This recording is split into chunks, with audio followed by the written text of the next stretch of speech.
If you're like most people who struggle with any sort of personal issues, whether it's difficult emotions or unhealthy habits, or just a general sense that you're not where you want to be in life, you've probably found yourself at times watching videos, looking for some answer, some insight, some piece of wisdom or advice that's going to change everything for you.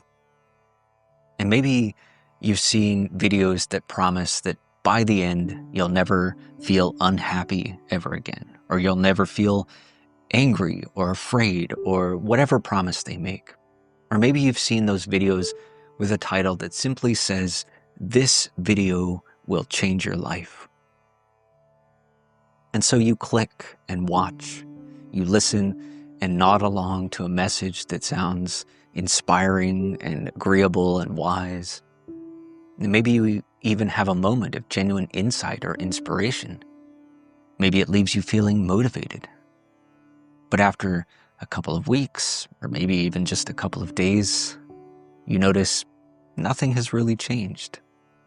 You're no different than before. You don't feel any better. You're just right back where you were before, searching for answers to the same issues. So, what's going on? Why does nothing ever seem to change? Well, first of all, no video, no book, no lecture is a substitute for the real inner work. Just watching videos or reading books isn't going to change your life. If you want things to change, you have to change them.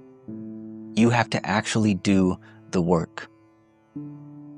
And I know it can feel challenging because it'd be much easier if someone else would do the work for us, or rescue us, or give us some kind of magical fix that will solve all our problems.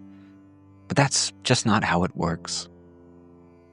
And the reality is that there is no quick fix. Transformation isn't instantaneous. It's often slow and gradual. It's the culmination of all the small steps and decisions we make day to day, moment to moment. And the first step to dealing with any issue is to figure out what's at the root of it. Most of the work is internal. Most of the work involves sitting with your thoughts and feelings and getting curious to know what's beneath them.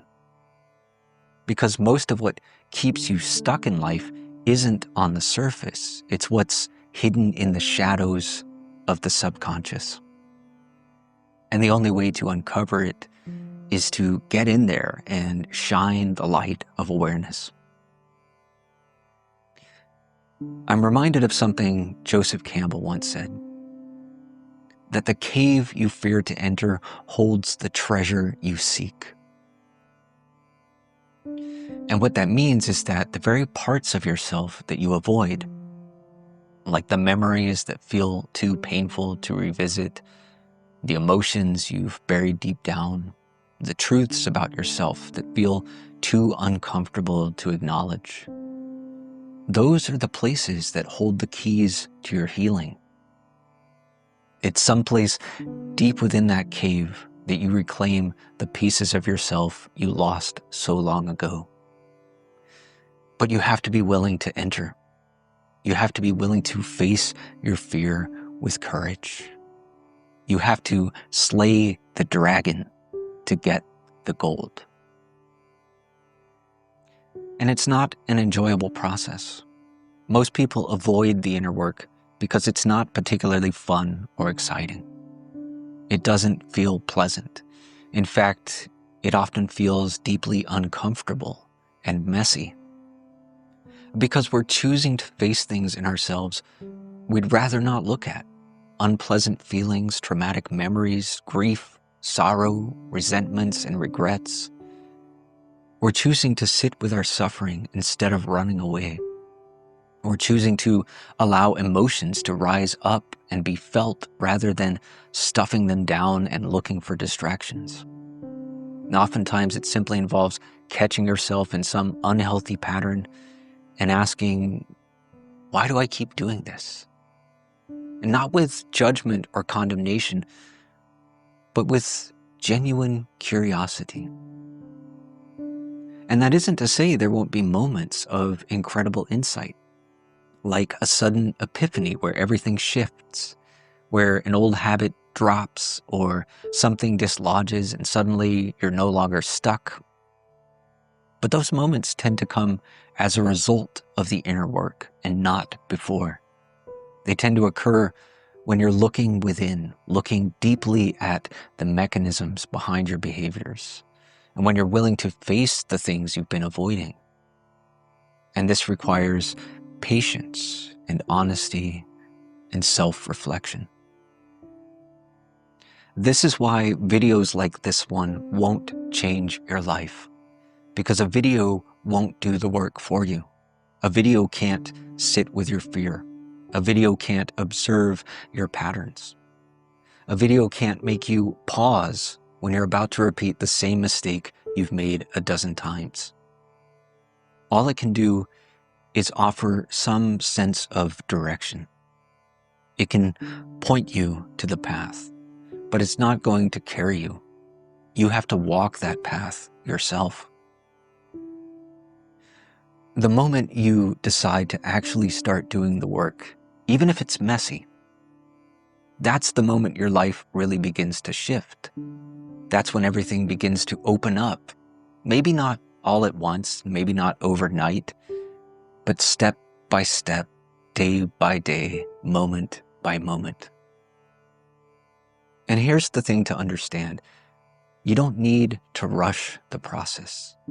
You can take your time. You can take small steps. You don't have to fix everything all at once. In fact, you don't have to fix everything. There are some things that truly need to be addressed and resolved, and there are other things that simply need to be accepted. In other words, don't sweat the small stuff. Just focus on the issues that are really getting in the way of life, that are really holding you back or causing real suffering in your life. When you give your attention to those things, the things that really matter, the things that actually shape the way you think, feel, and behave, something interesting begins to happen. It empowers you because you begin to see for yourself that change is possible.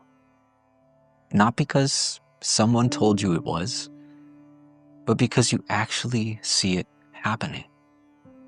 You see it in the way you think and feel, in the way you perceive the world around you. You see a change in the way you live, in the way you relate to others, in the way you move through the world.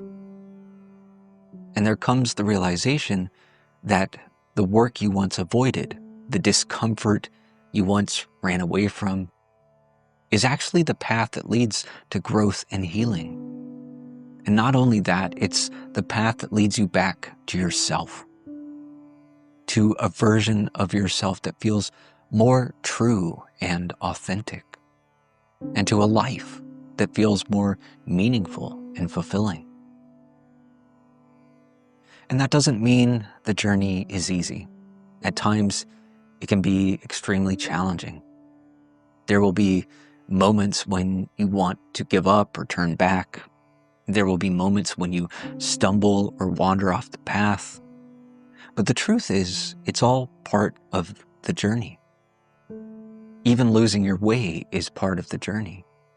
And sometimes you have to get lost in order to find your way. So the trick is to be patient, not just with the process, but with yourself. To be patient and forgiving, to be gentle and compassionate, to know when to rest and to know when to carry on. And it all begins with the willingness to turn within and take the first step. Every journey worth taking begins with a single step. If this video resonated with you and you want to explore a little deeper, check out one of these videos next. And if you find value in this content, be sure to like, share, and subscribe.